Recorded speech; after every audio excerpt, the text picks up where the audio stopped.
Hey everyone, welcome in Clat Point and let's start today's the Hindu news discussion. चलिए शुरुआत करते हैं हमारे आज के द हिंदू न्यूज़ डिस्कशन की। सबसे पहले देखिए, अभी प्राइम मिनिस्टर मोदी जी जो हैं उन्होंने हमारे देश में जो है चीता का वेलकम हुआ है। और ये आपको पता होगा कि जो चीता है ये अफ्रीका से आए हैं और उसी के ऊपर जो है पूरी बातचीत जो है, अभी इनका एक सेशन भी चल रहा है। पर अपने को ज़्यादा नहीं जानना है, अपने को काम की चीज़ें इसमें समझनी है, जो कि मैंने आपको ऑलरेडी पहले बता रखी है। ये आप देख लीजिए, हमारे देश में जो हैं चीता आए हैं फ्रॉम अफ्रीका। और हमारे देश की किस सेंचुरी में जा रहे हैं मुझे आप बताइएगा। और इसमें आपको कुछ चीज़ें मैंने ऑलरेडी पहले बता रखी हैं, जैसे कि IUCN रेड लिस्ट में किस पे है, अफ्रीकन चीता क्या था, एशियाटिक चीता क्या है। तो ये कुछ बेसिक चीज़ें हैं जो आपको इनके बारे में पता होनी चाहिए, जो आप ध्यान रखिए। इसी के साथ शुरू करते हैं हमारे आज के द हिंदू न्यूज़ डिस्कशन को। जैसा कि आपको पता है कल हमारा सेशन नहीं हुआ था, तो कल के द हिंदू से भी हमने एक अच्छा इंपॉर्टेंट आर्टिकल लिया है और एक आज का सेशन जो है हम वो देखेंगे। ठीक है, तो चलिए फिर शुरुआत करते हैं। उससे पहले अगर आप चाहें तो क्लैट UG 2023 का विजेता बैच हमारा चल रहा है, आप इसमें इनरोल कर सकते हैं। क्लैट PG 2023 के लिए हमारा अचीवर्स बैच चल रहा है। एनालिसेट 2023 के लिए हमारा ब्रह्मास्त्र बैच चल रहा है। क्लैट UG 2024 के लिए एवेंजर बैच चल रहा है। क्लैट PG 2024 के लिए भी हमारा चैंपियंस बैच चल रहा है। तो आप इन सभी में इनरोल करना चाहें तो डिस्क्रिप्शन से हमारी एप्लीकेशन डाउनलोड कर लिए, वहाँ पे डेमो क्लास देखिए, अच्छा लगता है तो इनरोल कर लीजिए। साथ ही साथ कॉन्टैक्ट नंबर भी प्रोवाइड है हमारी टीम का, आप उनसे कॉन्टैक्ट भी कर सकते हैं।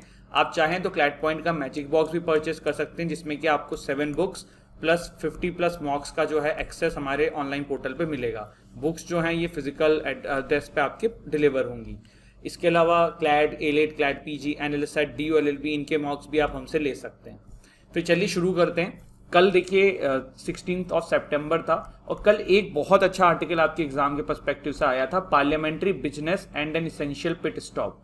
देखो न्यूज़ जो है कल की वो कवर इसलिए नहीं करी क्योंकि न्यूज़ क्या होता है ना कि एडिटोरियल के फॉर्म में कवर हो ही जाती है ना, कुछ इंपॉर्टेंट होता है या फिर कुछ ऐसा खास मुझे दिखा भी नहीं था। बट ये जो है ना, इससे कुछ पॉइंट्स निकल के आ रहे हैं जो एग्जाम में हमसे पूछे जा सकते हैं, तो इसको हम डिटेल में करेंगे। देखो अभी क्या हुआ रिसेंटली ना, मॉनसून सेशन जो है पार्लियामेंट का कंडक्ट हुआ है। मॉनसून सेशन जो है वो जुलाई से अगस्त के बीच में होता है। इसके अलावा कितने और पार्लियामेंट के सेशन होते हैं मुझे कमेंट बॉक्स में बताइए। ठीक है, अब जो मॉनसून सेशन था पार्लियामेंट का जुलाई से अगस्त के बीच में, इसमें हमने देखा कि 2 बिल जो थे काफ़ी न्यूज़ में थे, जिसमें एक था कॉम्पिटिशन अमेंडमेंट बिल 2022 और दूसरा था इलेक्ट्रिसिटी अमेंडमेंट बिल 2022। ठीक है, अभी क्या हुआ कि इन दोनों ही बिलों को स्टैंडिंग कमिटी ऑफ पार्लियामेंट के पास भेज दिया गया। किसके पास भेज दिया गया है? Standing committee of parliament. ये नाम ध्यान रखिएगा, अब इसी पे हम पूरी चीज़ें आगे चर्चा करने वाले हैं। इसके अलावा देखिए 2-3 चीज़ें हैं, ये ध्यान रखिएगा कितने सीजन्स होते हैं, कितने सेशंस होते हैं, मुझे कमेंट सेक्शन में जरूर इसके बारे में बताइएगा।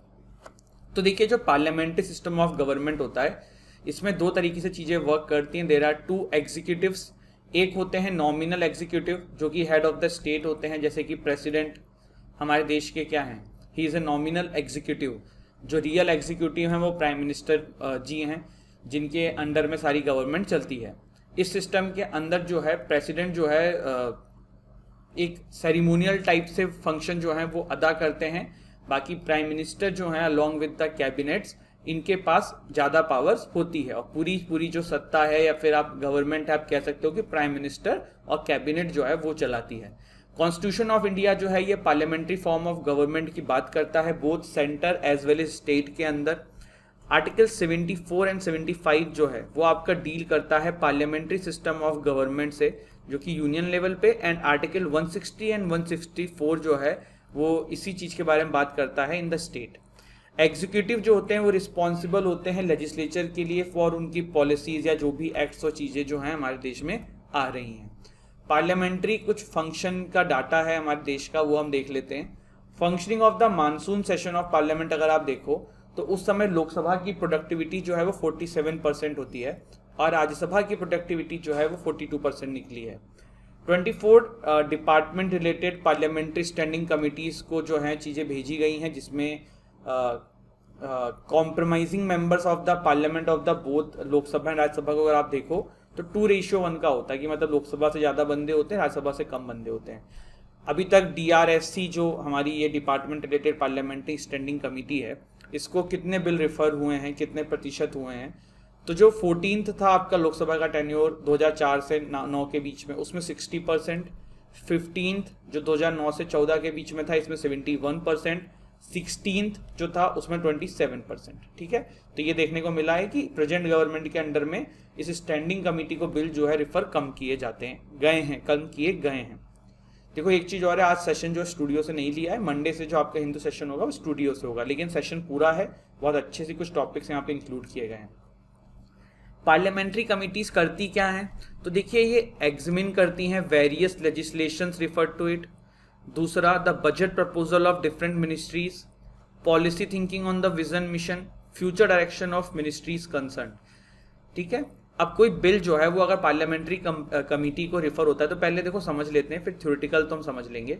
जैसे ये कोई बिल है, ये पार्लियामेंट्री कमेटी को जो है रिफर हुआ है, स्टैंडिंग पार्लियामेंट्री कमेटी को, तो देखो ये भी इसमें अपना इनपुट्स देंगे और जो है फिर चीज़ें बेटर तरीके से जा पाएंगी आगे। जैसे कि जो फार्म लॉ है ना, उसमें एक प्रॉब्लम यही रह गई थी कि उसको पार्लियामेंट्री स्टैंडिंग कमेटी के साथ कंसल्टेशन में नहीं लाया गया था, सीधे लागू करने की कोशिश करी गई थी, फिर वो फेल हो गया। तो इस तरीके की चीज़ें हो जाती हैं। तो देखिए इंपॉर्टेंस क्या है पार्लियामेंट्री कमेटी की, नॉट एग्जामिन्ड प्रॉपरली, कि ऐसा बोला जाता है कि जो बिल होते हैं वो प्रॉपरली पार्लियामेंट के द्वारा एग्जामिन नहीं होते हैं। ये नहीं पता होता है कि जो स्टेक होल्डर्स है, जो जनता है, कंज्यूमर्स है, उस पर उस बिल का क्या रिपरकशन आने वाला है, तो उसके लिए बहुत अच्छा होता है। फॉर एग्जांपल जैसे फार्म बिल आपके सामने है, जो लेजिस्लेशंस है उसके अंदर कुछ वैल्यू ऐड हो जाती है, जब इतने समझदार लोग बैठते हैं, चर्चा करते हैं, बात करते हैं, तो कुछ पॉइंट्स उसमें अलग से ऐड कराते हैं, कुछ पॉइंट उसमें से घटा देते हैं, कुछ उनको ज़रूरी लगता है तो वो चीज़ें जो हैं वो उसमें ऐड करवा देते हैं। तो इस तरीके की चीज़ें आपको यहाँ पे देखने को मिलती है। अब आज का द हिंदू हम लेके बैठे हैं। अब आज के द हिंदू में हम देखिए 2 आर्टिकल यहाँ पे दिखेंगे, ईट एंड लर्न, और दूसरा है ऑप्रेसर रॉन्ग वाला आर्टिकल। ठीक है, चलिए फिर शुरुआत करते हैं। ईट एंड लर्न जो आर्टिकल है ना, ये तमिलनाडु के एक ब्रेकफास्ट स्कीम स्टार्ट हुई है तमिलनाडु सरकार के द्वारा, उसी से रिलेटेड है, थोड़ा सा इसको देख लेते हैं। देखो अभी तमिलनाडु सरकार ने क्या किया है, क्लास 1 से लेके क्लास 5 के बच्चों के लिए न्यूट्रिशन बेटर हो, इसीलिए ब्रेकफास्ट प्रोवाइड किया जाएगा वहाँ के बच्चों को। क्या प्रोवाइड किया जाएगा ये सब नहीं आएगा, लेकिन एक सिंपल सी स्कीम टाइप की चीज़ है तो पता होना चाहिए। देखो एक चीज़ है, आप लोगों के डे टू डे लाइफ में ना सबसे इंपॉर्टेंट मील जो होती है वो ब्रेकफास्ट होती है, ये बात ध्यान रखिएगा। ना लंच होती है ना डिनर होती है। अगर आपने ब्रेकफास्ट अच्छा नहीं किया ना तो फिर आपकी बॉडी में लॉन्ग टर्म में कुछ ना कुछ इसका इम्पैक्ट होगा, तो ये यहाँ पे इंक्लूड किया गया है। वैसे तो देखिए तमिलनाडु इस मामले में हमेशा से बहुत आगे रहा है। पहली बार बच्चों को फ्री में भोजन टाइप की जो स्कीम है ना वो अस्टवाइल मद्रास म्यूनिसिपल कॉर्पोरेशन 1920 में शुरू किया था। उसके बाद वहाँ के जो चीफ मिनिस्टर थे के कामराज, आज़ादी के बाद भी 1956 में वो इस तरीके की स्कीम लेके आए थे, और बाद में यही स्कीम जो है पूरे इंडिया लेवल पे, पैन इंडिया लेवल पे मिड डे मील के नाम से हम सभी लोग जानने लगे, जिसको यहाँ से आइडिया लेके लिया गया है।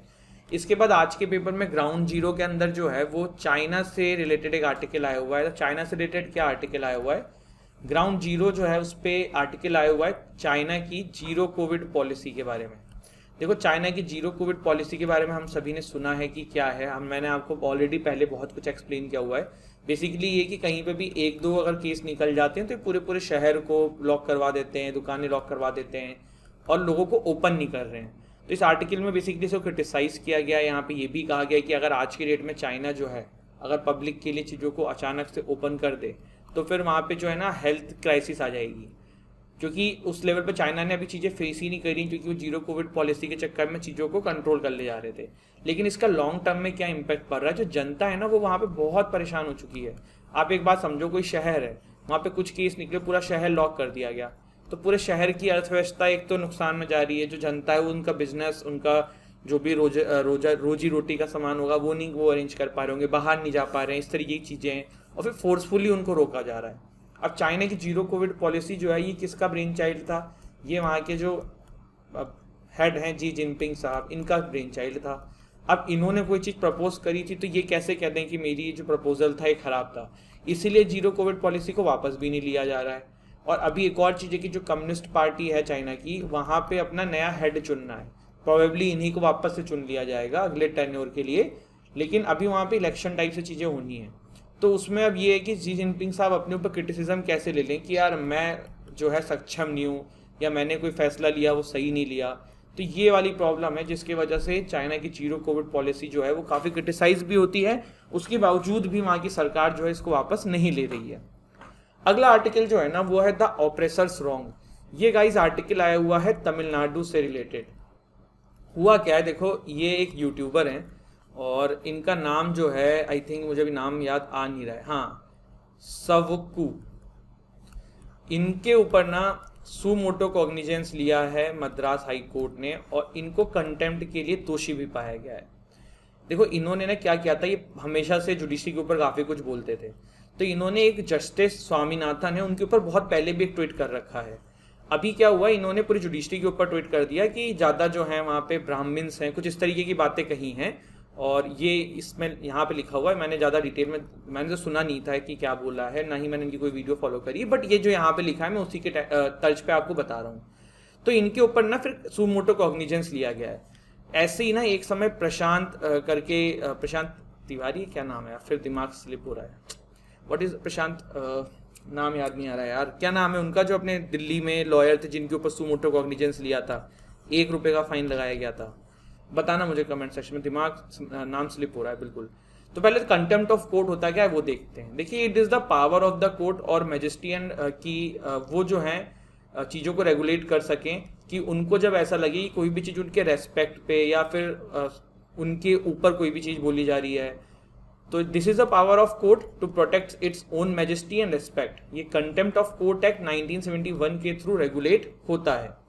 The expression contempt of court जो है ये कॉन्स्टिट्यूशन में डिफाइन है, नहीं डिफाइन है, ये ध्यान रखिएगा सॉरी, और कंटेम्प्ट ऑफ कोर्ट जो है ये कहीं डिफाइन नहीं है कॉन्स्टिट्यूशन के अंदर, ये भी एक पॉइंट है जो आपको ध्यान रखना चाहिए।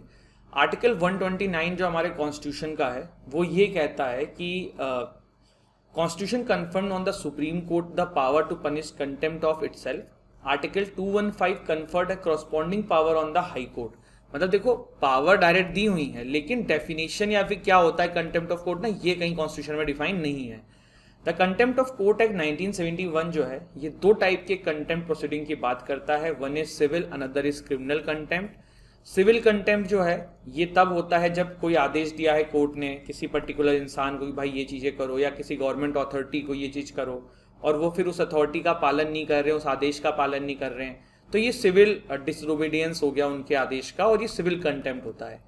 क्रिमिनल कंटेम्प्ट होता है 3 चीज़ों पे हो सकता है, जब कोई स्कैंडलाइज या लोअर करने की कोशिश करे अथॉरिटी ऑफ द कोर्ट, और trend to interfere with the due course of any judicial proceeding, obstruct the administration of justice. तो अगर ये तीनों में से कोई भी चीज में कोई आदमी पाया जाता है तो उसको क्रिमिनल कंटेम्प्ट में माना जाता है। तो अभी हमने क्या चीजें जानी पहले मैं एक बार बता देता हूं। देखो 2 टाइप से कंटेम्प्ट ऑफ कोर्ट जो है वो होता है, एक होता है सिविल और एक होता है क्रिमिनल।